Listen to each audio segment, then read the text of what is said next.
Okay, we are live. Hello, everybody. It's 5 p.m. on a Saturday in Paris. That can only mean one thing. It's time for another episode of the live video tour series. So as I wait for a few of you to join me live today, the weather is fantastic. And you can kind of see, you can get a clue of what we're going to look at today and what we're going to explore. We're on an island called Île de la Cité. It's a beautiful spring day here in Paris. And let's get started. So my name is Corey Fry, a French fry in Paris, for those of you who are joining for the first time. And in a moment, we're going to hit the streets here. Hello, everybody. Tara's here and Lisa's here. Good morning, Lisa. So it's going to be Notre Dame today, at least the back of it, as we can see here, the famous cathedral, which I adore so much. I can't wait to talk to you about it. And we'll explore the streets of this island here. I'm currently on a bridge called the Pont de l'Archevêché, and it gives us a beautiful view of the backside of the Cathedral of Notre Dame. And I'll tell you about that when we get a little bit closer. So hello everybody, I've already got 100 viewers right now. This is fantastic. Let's get started. So I'm going to lift us up a little bit here. Again, I'm on a bridge called the Pont de l'Archevêché. Technically we're not on Île de la Cité at the moment, but we're going to get there.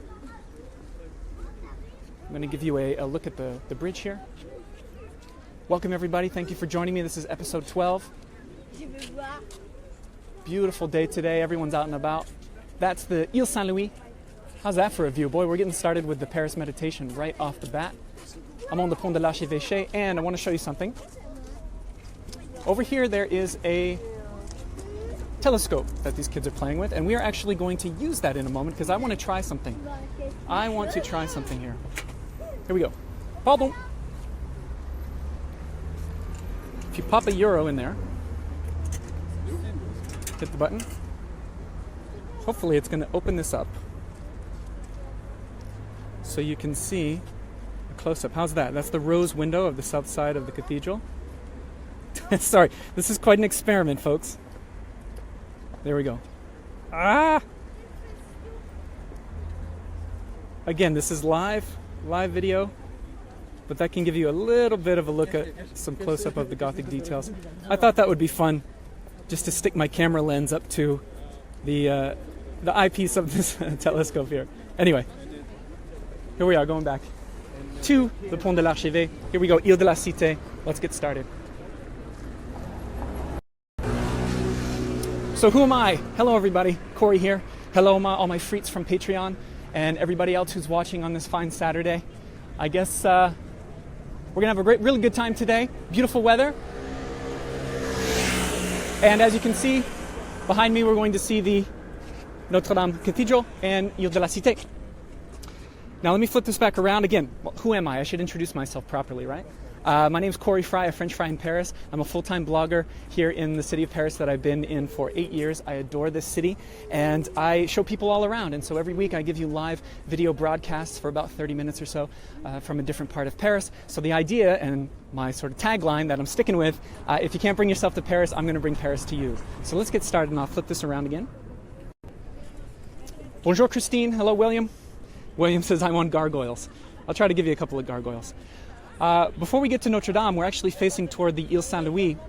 And I just want to show you this triangular piece of island that juts out in front of us is Île de la Cité. And there's a little known memorial for those of you who are World War II buffs, the memorial to the deportation victims. And so it actually is the location of the former morgue. In the 19th century, there was a world-famous morgue in Paris tucked behind Notre Dame, and people came from all around, and it was a tourist attraction where they would go see the bodies that were being worked on in the morgue. But then Charles de Gaulle in the 1960s decided to turn it into a memorial for the deported. You can go in there for free. The entrance is just right here. The black gate there. And again, really, really worth it if you want to see panels translated into English explaining the conditions of the camps, and also a lot of quite moving photographs. So that's really one of the lesser known memorials right there. The martyrs of the deportation. Keep that in mind, tucked away behind Notre Dame, often overlooked. Leaving the Pont de l'Archevêché. Hello, Linda Davis. Hey, Linda. If I'm not mistaken, you can correct me if I'm wrong, but is it your birthday today? Someone told me I needed to give you a birthday shout out. Am I not mistaken? You let me know. So happy birthday to Linda Davis, if it is indeed your birthday, as we head on to Île de la Cité properly. Hello, Larry. Hello, Lisa. Let me show you one of my favorite views here. Coming up. I also want to give a quick shout out. Susie, a loyal viewer, asked me to give a shout out to her father, Randy. Randy is battling some serious health problems, and he's going to be watching the replay later. And so I wanted to say hi, Randy. Hope you enjoy this video. I'm thinking of you today, and this is a shout out for you. And let's get started here.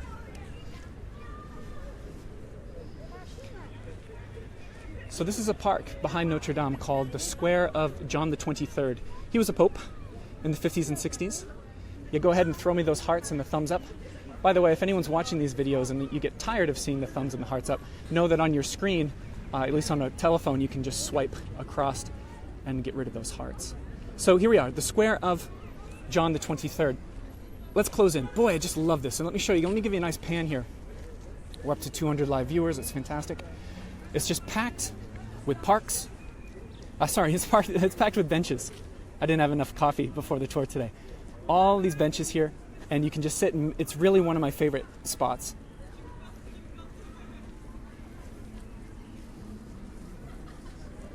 A little bit of Île Saint-Louis there in the distance, and coming back around to Notre Dame. The trees aren't quite in bloom yet, but that's all right. Still a beautiful spot to be in.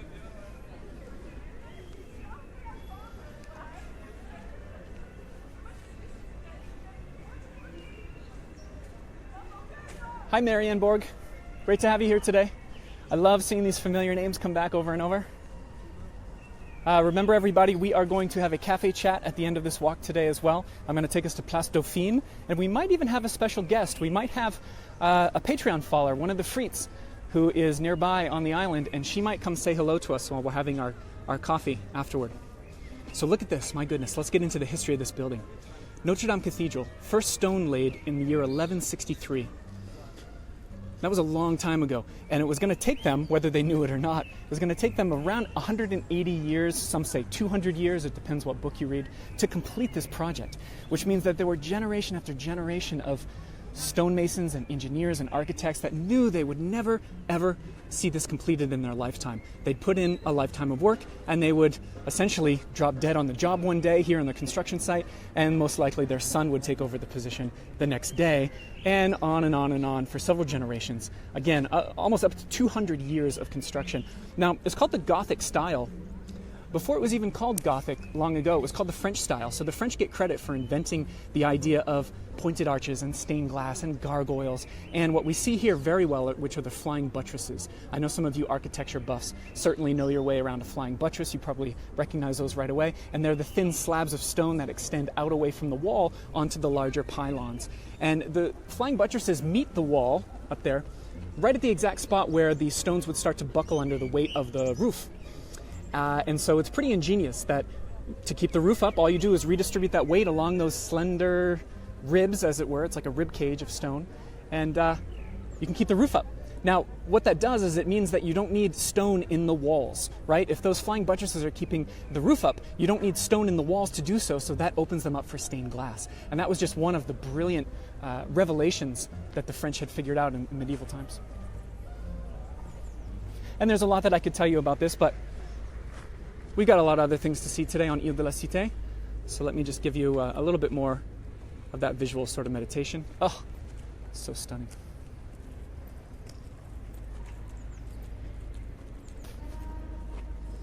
And one more pan around here at the Square of John the 23rd.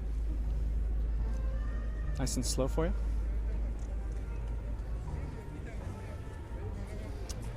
This column here in the center is actually neo-Gothic. So in the mid-1800s, everyone around the world went crazy for taking the old medieval Gothic and bringing it back. So it's not technically from the medieval time, but it definitely fits.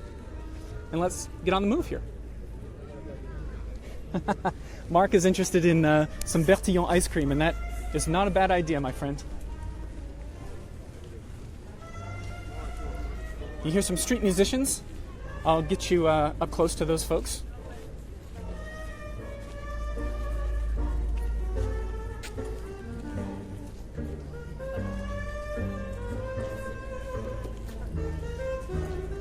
Again, if you're just joining us, we're on Île de la Cité today. That's the walk that we're taking. You are live and direct from Paris. Look at this lady. I love this lady.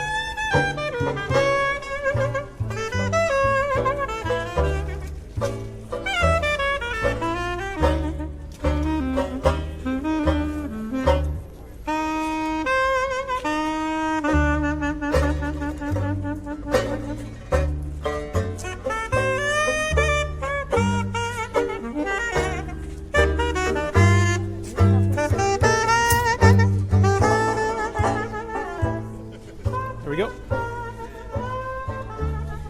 So while we've got that lovely soundtrack, hello Margot, I want to show you here tucked away in the back of Notre Dame.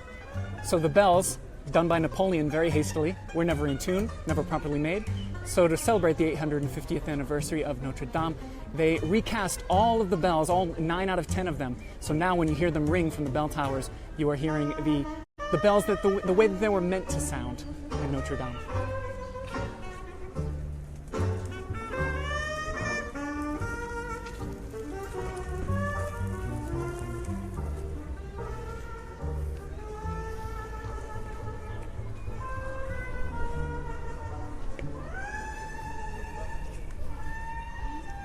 We're heading down the Rue Chanoinesse. There are a few lovely medieval streets left over here on the Île de la Cité that were never transformed into boulevards or avenues.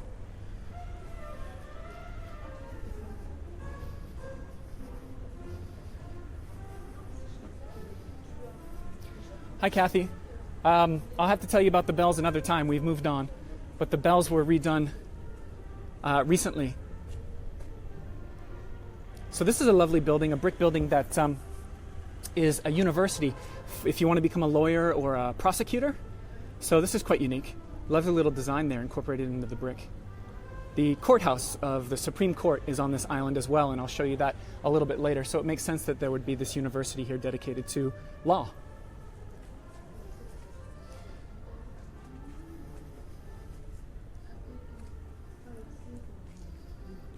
This beautiful old architecture here. Oh, it's good stuff, good stuff. I want to show you this old street as well.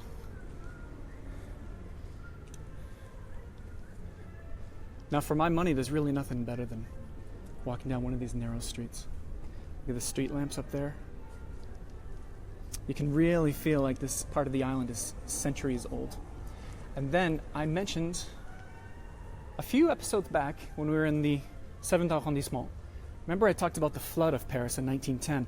Well, right here, we're on the Rue Chanoinesse, on Île de la Cité. You can see another one, January 1910, which means, let me back up and give you an idea of this. The water got that high. And again, I encourage you to Google the Paris flood of 1910.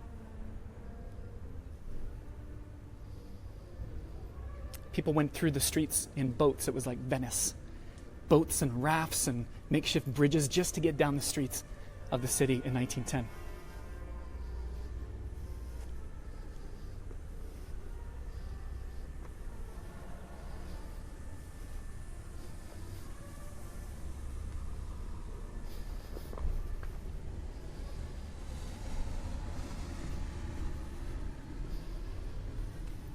Christine's actually asking the difference between a crue and an inondation.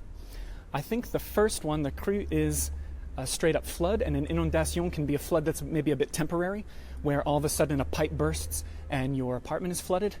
Whereas a crue, I think, is considered to be the more sort of semi-permanent style, sort of an act of nature with a river or whatnot. So we're on the Rue Chanoinesse. Here is an address, number 22. It doesn't look like too much, right? It's rather modest. But there's a fantastic story, and if you ever tour this island with me in the future, I can tell you all the details here. But basically, in the 14th century, when this was an old medieval alley, there was a baker who was selling all these beautiful meat pies and pâtés. Turns out he was using human flesh here at number 22. And everyone who ate all of his products realized that they had been consuming human flesh, and he was actually burned alive at the stake, or burned in an iron cage right here for his crimes against God, essentially. So I don't know if the people who live here at number 22 understand that, and I don't know how often they're haunted by that man, but there's a whole story there of human flesh being eaten in the Middle Ages.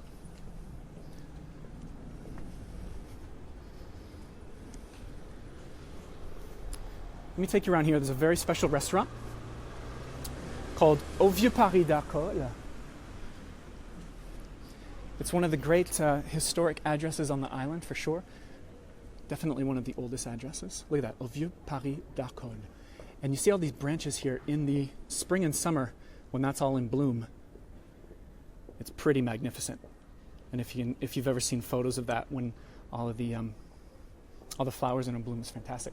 So here, if you look up here, founded 1512. So this house used to be for the monks and the priests of Notre Dame. And do you remember last episode in the Marais when I told you about the security system of the iron bars, where you can see a beautiful example of it here? And in fact, this gate that you see in front of the windows is registered as a historical monument. So the government is aware of how special this is.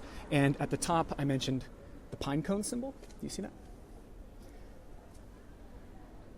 So some of you more studious viewers might remember that that means that there was wine being sold. This was a wine vendor because they would use that pine pitch to seal their barrels. Yes, Betty, you're right about that.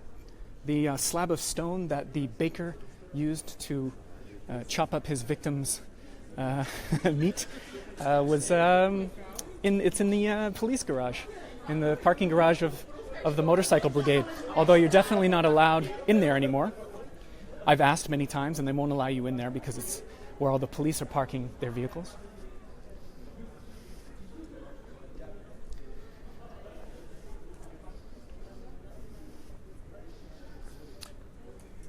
Here we're on the Rue de la Colombe, and if you can make it out here, do you see how the paving stones are slightly different here? It's a very subtle clue as to where the Roman wall was that surrounded Paris. So I mentioned this, I think, way back in episode 1 when we started this whole adventure of the live video tours, that in 52 BC, Julius Caesar himself sent the Roman army to conquer Paris. And so this became part of the Roman Empire, and they developed the Latin Quarter, and they developed this island of Île de la Cité. And so when they were digging around many years ago, they found foundations, or the base of that Roman wall.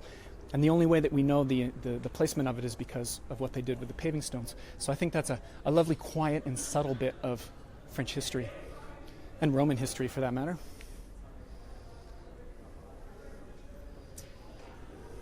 Fun story about this street, the name of the street, I want to show you. Hello, Missy. So look at the name of the street here. Rue de la Colombe. Now, colombe is the French word for dove, as in the bird, the dove. And if you look above this doorway, you'll see two doves, a couple of lovebirds, as it were.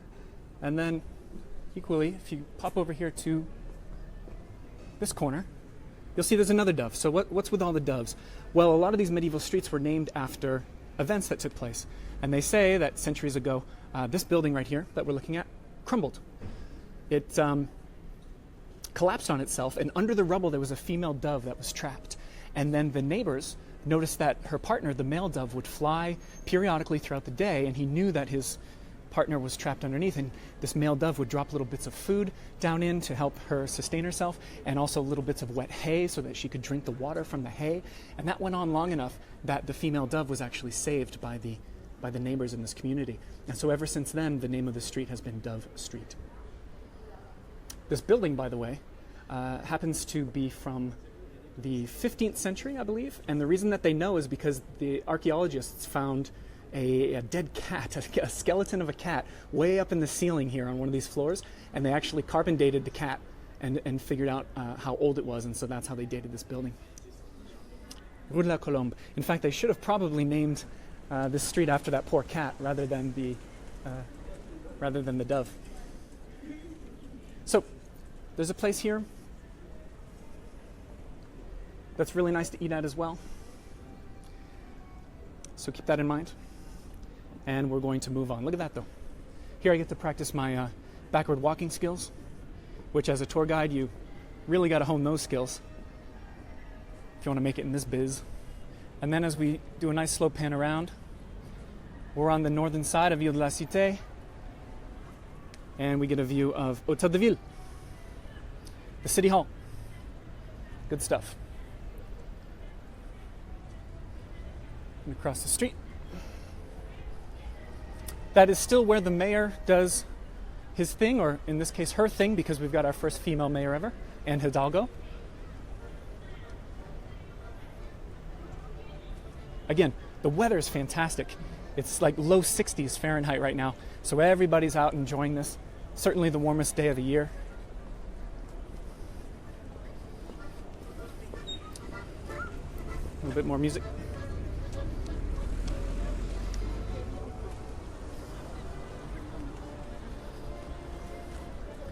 A little bit of accordion in the background. I don't know about you all, but I don't particularly like accordion unless I'm in France. It seems to fit here for sure. So I never mind it when I'm walking these streets, that's for sure, even if it's not my favorite instrument. So here we are, we're along the Seine, on the north side of Île de la Cité. Let me reintroduce myself in case we've got any new folks here. I'm Corey Fry. How's it going? French fry in Paris, blogger, tour guide, photographer, guess videographer now, and all sorts of things going on. I want to mention, I know a lot of you are Patreon members, and if you're not a Patreon member, you may be interested to know that you can get a lot of great exclusive content if you become one. Like, for example, PDF maps of this very walk and all the other walks, so you can know exactly where we went down together, exactly what we saw and the details, and I put all those stories on a map so you can come back to Paris and see them yourself, plan out your own itineraries. Also exclusive video content and photo content there as well, so you might want to consider doing that. You also get advance notice of where these tours are going to be. You get discounts on my live tours when you come see me in Paris, because I do that quite a bit as well. And now I'm going to switch it back around and let you see Paris instead of me.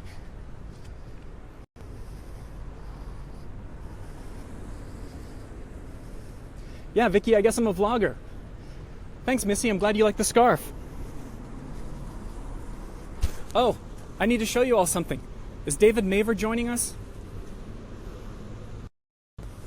Here, so David Maver, one of my loyal viewers, asked to meet with me for coffee. He's from Australia, and he gave me a gift of a bottle of wine because he's quite a wine expert, and he also gave me this.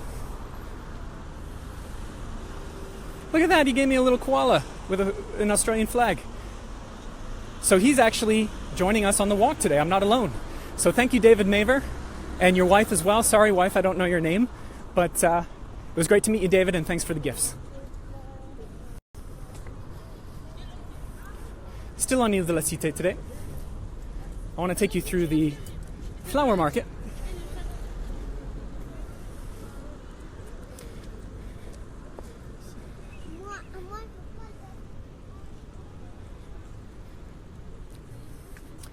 There's an old flower market here right in the center of the island from 1808. It's the oldest one that Paris has. And so this was always a hub of everybody, all the Parisians back in the 19th century, which I'm thinking right now is probably my favorite century these days. Everyone asks me, what's your favorite time period? Right now, I think it's the 1800s. And before I show you the flower market, let me show you this view here. That is an old Gothic bell tower from 1509. It's called La Tour Saint-Jacques. There used to be a beautiful Gothic church attached to it, but the French Revolution did away with the church, and only the bell tower remains. You're not allowed to get up to the top of it unless, except on very, very specific days. But I thought this would be a good bit of Paris meditation for us here along the Seine. La Tour Saint-Jacques from 1509. And let's go to the flower market.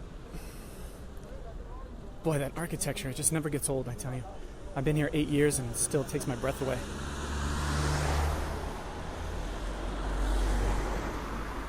Thank you, Sue Ann Hum. I do appreciate that. Crossing the street into the flower market. Let's see, where am I going to take you here? Now, today is Saturday. This flower market is going strong. Note that tomorrow on Sunday, and every Sunday, it turns into a bird market where they sell cages full of birds as pets. So I'm sure some of you are into the flower scene, even though I don't know anything about them and tend to kill most potted plants that I come across, but you give me an idea what's going on here.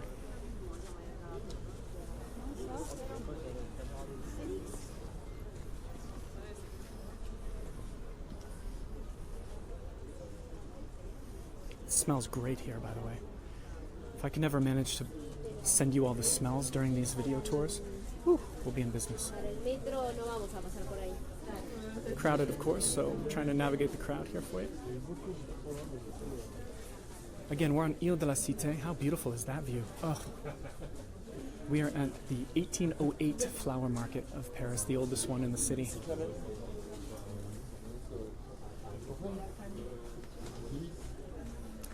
Give you that composition there for a minute. I'm glad you're all appreciating this. We are really struggling to find these plants. Look at these little trees. Oh, I want those trees. I want to grow fresh fruit. Honey, my wife, Charlotte, if you're watching, let's buy one of these. Plop it in the living room. Bonjour.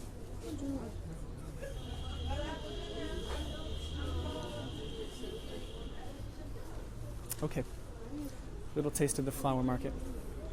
And it continues on. Sorry. Onward, onward, onward. Cross over to the other side of it.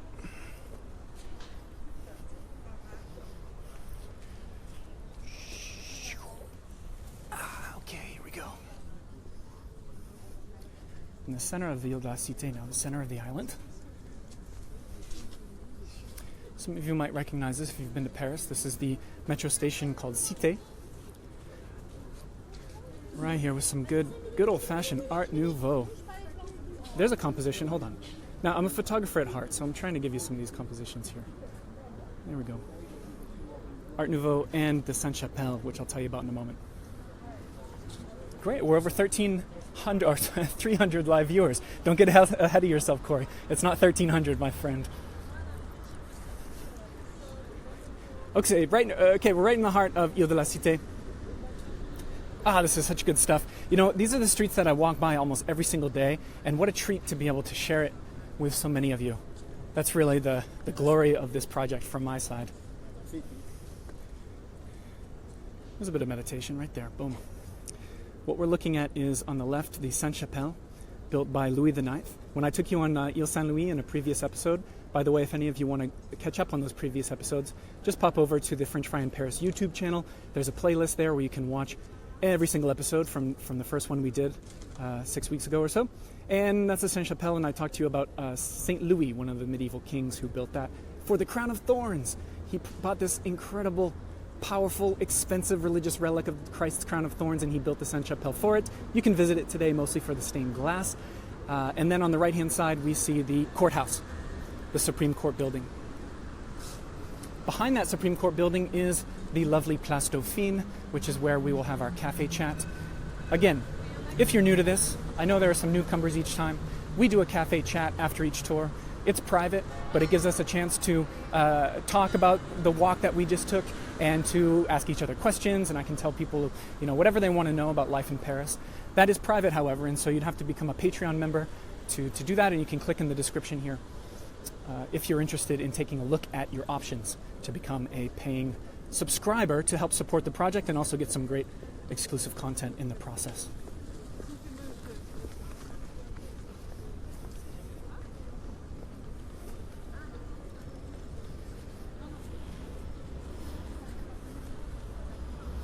So the gate of the opera house, the courthouse. Look at that, the Gilded Gate. It's so good. Now, for you Americans out there, you may be interested to know that this gate itself dates from the year 1776, which means that this gate is as old as your country, the US of A. That's kind of humbling as an American, isn't it? That just this gate alone is as old as your country. Now, let me give you a nice, juicy bit of info again for you World War II buffs. I know my brother Carl is out there, and he's really getting into World War II lately, watching Band of Brothers and all of that good stuff. So right here on the side of the building called La Conciergerie are some good old-fashioned bullet holes. This is from the French resistance shooting toward the Nazis. Missing quite often because the resistance was made up of not trained soldiers, but dentists and business owners and bakers and students and professors. So a lot of people don't know it, but this building is actually just peppered with good, beautiful historic bullet holes. I mean, look how far in that goes. Oh, incredible. And it doesn't end there, actually, because let me tell you what happened. Again, if you take a tour of this area with me, I'll give you all these details, because I love a good story. Over there, that beige building is the police station. The resistance are holed up in there, a few thousand resistance members. It's 1944, and they're firing back this way towards some Nazis. And so this building took quite a few hits. Boom. Boom. See that? And it just goes on and on and on. So keep an eye out for that. You know, that's what makes Paris so dang special, and I know that's what a lot of you love about it, is you can walk by these spaces over and over and over, and then all of a sudden they will tell you a new story. See that? All along La Conciergerie. Now, normally people pay good money to have me show this stuff to them. Today, you're getting it for free. That's how I roll. I want to give back some of this to all of you. I know some of you can't quite get to Paris, so you deserve to experience this just like everybody else.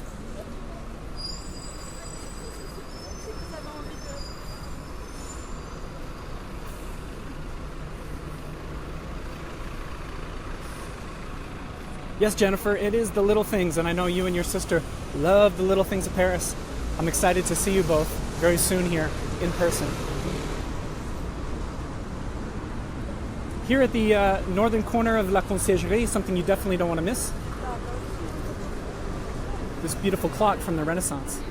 Now, originally there was a medieval clock here when Charles V, King of France, left this building to move to the Louvre and other palaces, and he installed the very first clock that Paris would ever see. Now imagine that. Imagine it's the Middle Ages, and the only time you've ever told time during the day is from sundials or from the occasional church bells ringing out, neither of which were particularly accurate. All of a sudden, this actual clock is installed, this mechanical device, and it was an absolute marvel. Now, technically, this one that we see is from the Renaissance period. They redid it. The outside was just restored, and you have ladies representing law and justice on either side. But even though they restored this recently, the internal mechanisms still date back to the Renaissance period. Whew, good stuff. Gets me excited.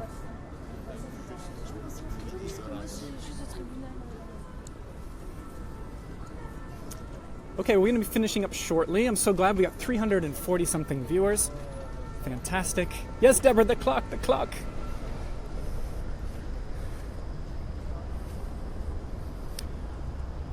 I'm going to give you sort of the slide pan of Châtelet, Place du Châtelet. A couple of great theaters there. And if you want to see a Broadway-style show, for example, in Paris, those theaters are very historic and very lovely. Place du Châtelet. This one on the left is getting some TLC, it's getting some renovations. And then, I'd be remiss if I didn't show you this. Oh my goodness. Now see, as if Paris isn't great enough, you're walking through the center of town and all of a sudden there's just a big medieval castle right there. And this is all part of the La Conciergerie. Remember Charles V, who gave the Parisians that first clock up there? Well, he lived here, and it made sense to live on the island because the river would give you natural security and natural protection. And then he converted it into a prison. So this was a prison that Parisians that would just send chills down your spine. You did not want to be stuck in La Conciergerie. And so here, beautiful medieval towers that I wanted to give you a glimpse of. Look at that. Oh.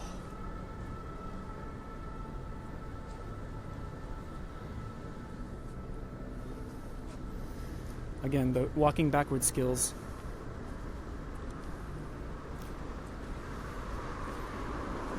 Yes, Marianne, thank you for that reminder. Marie Antoinette famously was stationed here or kept here in a prison cell before she was carted off to the guillotine. Now, Marie Antoinette, of course, was despised at that time, and the typical trip from this prison to where the guillotine was at Place de la Concorde, it would usually take about 20 minutes for an average no-name prisoner. For Marie Antoinette, they took up to an hour and a half to slowly drag her through the streets of Paris because she was so despised. So instead of a 20-minute trip, she got the extended version, sadly. Look at this, the sunset is just starting to come in. And maybe I'm going to walk forward for a little while again.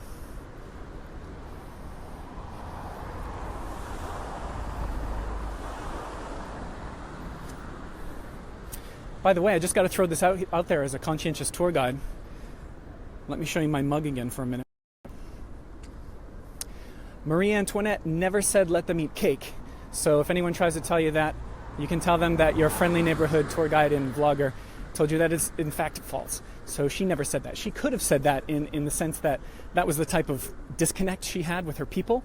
But the idea of people coming to Versailles, the palace, and saying, Your Majesty, no one in Paris has any bread to eat. And they said, well, if they don't have bread, just let them eat brioche, let them eat cake. She never said it. It was actually another noble lady that preceded Marie Antoinette. But it stuck because people hated Marie Antoinette, and she had to be a poster child for everything that was wrong with the monarchy. That's just how it went. One theory, by the way, of why Marie Antoinette got so much hatred from her people was that her husband, Louis XVI, didn't have any mistresses. So most of these Louis, these kings, would have mistresses, a lot of women all around, and the hatred could be kind of spread out across all of the mistresses, believe it or not. Marie Antoinette, because her husband had zero, got the brunt of all of that hatred. So that's one theory behind it.